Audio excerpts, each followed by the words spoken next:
খোকন মণ্ডলের বাড়ি এটা? খোকন মণ্ডলের বাবার নাম কি? হ্যাঁ, অঙ্গিকা না? আচ্ছা আচ্ছা, হ্যাঁ পাইছেন সৌরভ? আসেন, আপনার মিটারটা পাল্টায় দেবো, এদিকে আসেন কাকু, কথা বলি। মিটার নাম্বার হচ্ছে 1912 89 36। হ্যাঁ ঠিক আছে, আমার কাছে দেন, আমার কাছে দেন। ও কাকু, মিটারের এই অবস্থা কেন? রিপোর্টে মিটার পরিবর্তন, বোর্ড থেকে উঠে ঝুলে আছে। ও, তা মিটার এমনি এরকম বাইধে রাখা কেন কাকু, কারণ কি?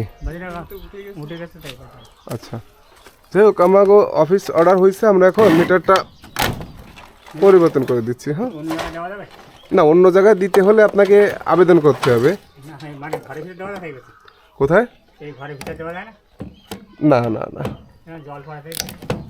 ঘরের ভিতরে বলতে রুমের ভিতরে? রুমের ভিতরে দিলে আপনার মিটার রিডিং লাগবে কিভাবে কাকু? সুযোগ আছে লেখার?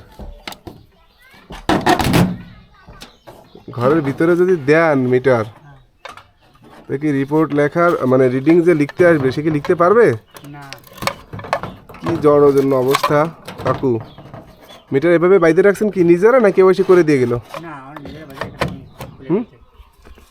নিজেরা? তখন কি বিদ্যুৎ ছিল?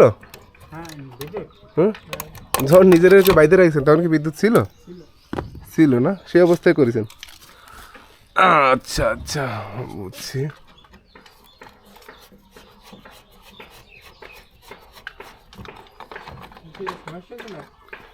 এই যে মিটার এইভাবে রেখে দিলে সমস্যা না? এইভাবে কি রাখা যায় বলেন? সুযোগ আছে? মিটার এভাবে থাকলে আপনার বাড়িটাও তো অনিরাপদ নাকি? একটা দুর্ঘটনা ঘটতে পারে, একটা শর্ট সার্কিট হয়ে আগুন লাগতে পারে। এটা আপনার অফিসে নিজের যাওয়া উচিত ছিল। যে আমার মিটারটা এরকম ঝড়ের সময় কি কারণে এটা উঠে গেছিল, কি কারণে? ঝড়ের সময়, হ্যাঁ আমার যাই হোক, যেটা হয়েছে ঘটনা সেটা সত্য কথা বললেন অফিসে, যে বলে সেইভাবে অফিস থেকে আপনাকে অবশ্যই সেটা সমাধান দিত। কিন্তু আপনি যে মিটারটা এইভাবে রেখে দিয়েছেন বাইনতে দীর্ঘদিন, এবং আমাদের রিপোর্টের মাধ্যমে এটা করতে আসতে হলো, এটা যদি আমরা আপনার নিরাপদ করলাম, কিন্তু পাশাপাশি আপনার নিজেরও নিজের নিরাপত্তা নিতে হবে। বিদ্যুৎ নিয়ে হেয়ালি করা যাবে না, ঠিক আছে কাকু? অবশ্যই অবশ্যই আপনার নিজের মিটার নিজের নিরাপদ করে রাখতে পারে। বাবা রে, জ্বালা। সব নিউট্রালটা ধরি, পাশে একটু বাজ দেন তো, মিটারটা ধরি।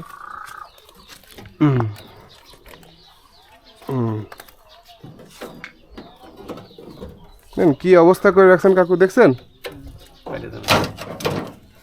এই কি অবস্থা হইলো? ধরেন, এটা ধরেন, প্লাস দিয়ে কাটে দিয়ে এইভাবে রাখলি সবার জন্য বিপদ, এটা করা যাবে না। কলমটা দিন তো।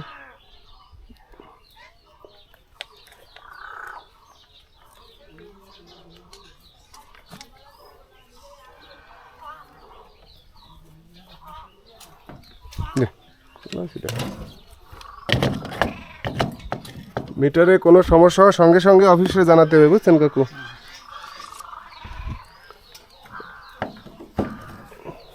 কতদিন ধরে এরকম রাখা?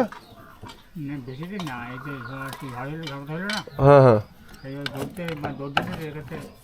আমরা তো মিটার খুলে নিয়ে যাওয়ার অর্ডার হয়নি, এটাই আপনার কপাল।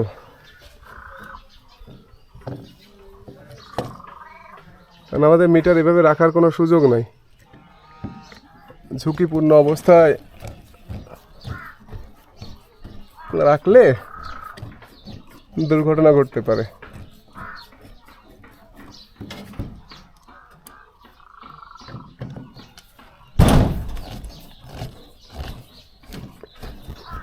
কাকু করেন কি?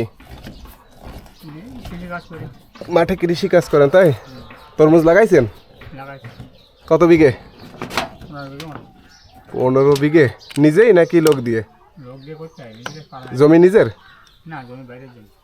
সম্পূর্ণটাই বাইরের জমি? 15 বিঘে। আনুমানিক কত খরচ হবে? কত? আপনার কথা অনুযায়ী ধরে নিলাম 5 লাখ। হ্যাঁ, এটা কি মানে মাঠে যারা কাজ করবে কিষেন খরচ দিয়ে, কিষেন খরচ দিয়ে 5 লাখ টাকার মতো যাবে 15 বিঘে? হ্যাঁ, 15 বিঘে যদি আল্লাহ ভালো ভালো ফসল দেয়, তরমুজ যদি ভালো হয় তাহলে তো 15 লাখ টাকা বিক্রি হবে জেনুইন না? 15 বিঘে যদি 15 লাখ হয় তাহলে 10 লাখ টাকা লাভ কয় মাসে? 3 মাসে। আর যদি একেবারে মোটামুটি হয় তাহলে মোটামুটি হয়, আর যদি হচ্ছে কম হয় তাহলে কম হয়। লস তো আর না, আসলে কি লস হয় কাকু? লস হয় একবার হইলো মানে সে তো দেখা যাচ্ছে কি বৃষ্টি বাদল প্রাকৃতিক দুর্যোগ টুর্যোগ হইলে বজ্র মানে আপনার ওই যে এটারে কি বলে না হলে লস হয় না, পয়সা পাই। বজ্রপাত বলতে আপনার ওই যে ওইটারে যে কি শিলা বৃষ্টি হইলে তখন একটু লস টস হয়, তাছাড়া তো মনে হয় লস হয় না কোনোভাবে। আর মাল বিক্রি না হলে তখন লস হয় না। আর তারপর আরেকটা বিষয় হলো জমি নিজের হলে তো আরও একটু লাভ বেশি হয়। জমি কত রে বিঘে? ভারী আছে 4,000, 5,000, 6,000, 8,000। মানে জমি ভালো মন্দর উপরে নির্ভর করে নাকি? কিছু জমি আছে সেটাতে মনে হয় ফসল ভালো ফলে না, নাকি চাষের উপরে সব কিছু? না জমির পরে জমির পরে অনেক কিছু নির্ভর করে না? জমি ভালো মন্দ আছে।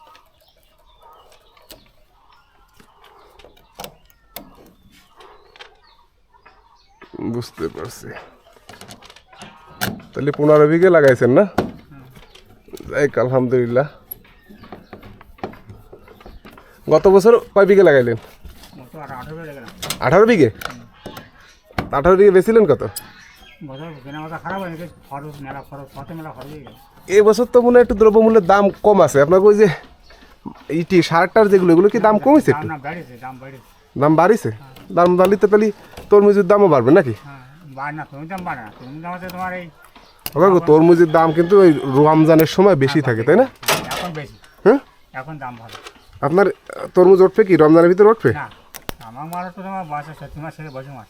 মানে শেষ সিজনই? হ্যাঁ মানে হয় কি প্রথম সিজনে যদি একটু বেচা দেয় বুঝছেন, হ্যাঁ তার পয়সা পাবে। হ্যাঁ তাহলে মোটামুটি ভালো একটা মূল্য পাওয়া যায় না? আমিও সেটা দেখছি, যদি প্রথম সিজনে বেচা যায় তাহলে মোটামুটি। এই যে কুয়াকাটা না, হ্যাঁ ভালো পয়সা পাবেন, হ্যাঁ। অনেক ভালো পয়সা পাবেন। কারা? কুয়াকাটা ও কুয়াকাটারা তো এই সময় আগে করে, ওদের মাল হয়ে গেছে, ওদের মাল হয়ে গেছে না? তোরাই আগে করে কিভাবে?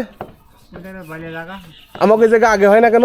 আমাকে মাটি তো ইয়ে আসলে মাটি, মাটি গরম হয় না, কিন্তু ওই জায়গায় মাটি গরম হয় না। মাটি কি গরম হওয়া লাগে? হ্যাঁ মানে মাটি যত গরম হবে তত কাজ ভালো হবে। আর ওদিকে আবার পানিও দেওয়া লাগবে সেভাবে টাইম। বালি জায়গা একটু গরম পালি, রোদ পালি তো গরম হয়ে যায় বুঝছেন। মানে বিষয়টা তাহলে কি এরকম যে আপনার, আমি তো ভাবছি মানে বৃষ্টি হলে আপনার জন্য ভালো, না বৃষ্টি ভালো না, বৃষ্টি মানে মাটি গরম হবে আবার ওই মাটির রস হচ্ছে সে টেনে নেবে, গাছে টেনে নেবে না? আর গাছে আবার পানিও দেওয়া লাগবে টাইম টু টাইম। বৃষ্টি হলে তাহলে ক্ষতি?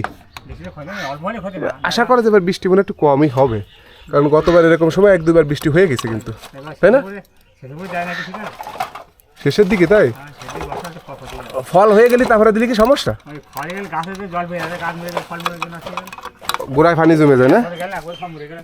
আচ্ছা তো ঠিক আছে কাকু, আমরা মিটার পরিবর্তন করে দিছি, হ্যাঁ নতুন একটা মিটার দিয়ে দিছি, আশা করি আর সমস্যা না। আর এই যে আর্থিন রড বুঝছেন, এই যেটা আছে এটা একদম নষ্ট অকেজো, এখন ঠিক এই যে নেই এই দেন নেই উঠে গেছে, এর দেওয়ার কোনো সুযোগ নেই। আপনি বাজার থেকে একটা আর্থিন রড কিনে আনবেন, কিনে এনে এই জায়গায় পুঁতবেন, হ্যাঁ নিজে নিজে পুঁতবেন, কারো ডাকলে আবার 100-150 টাকা খরচ হবে পুঁতে। এই যে সাদা তার এখানে যেভাবে পেঁচানো ছিল না, ওইভাবে একটু পেঁচা দেবেন, এইভাবে এইভাবে পেঁচা দেবেন। এই যে দড়িটা না, এই আমি দড়িটা যেভাবে পেঁচা দিচ্ছি আপনি দেখতে পারেন একটু, এই দড়িটা যেভাবে পেঁচা দিচ্ছে এইভাবে পেঁচা দেবেন, ঠিক আছে? এই কাজ কিনে আনবো। হ্যাঁ একটা আর্থিন রড হয়তো 250 টাকা 300 টাকা নেবে, এটা কিন্তু অবশ্যই দেবেন নিজের নিরাপত্তা, বাড়িঘরের নিরাপত্তার জন্য। টাকা পয়সা কিন্তু বেশি জিনিস না, কিন্তু আগে নিজের বাঁচতে হবে, পরিবারে বাঁচাতে হবে।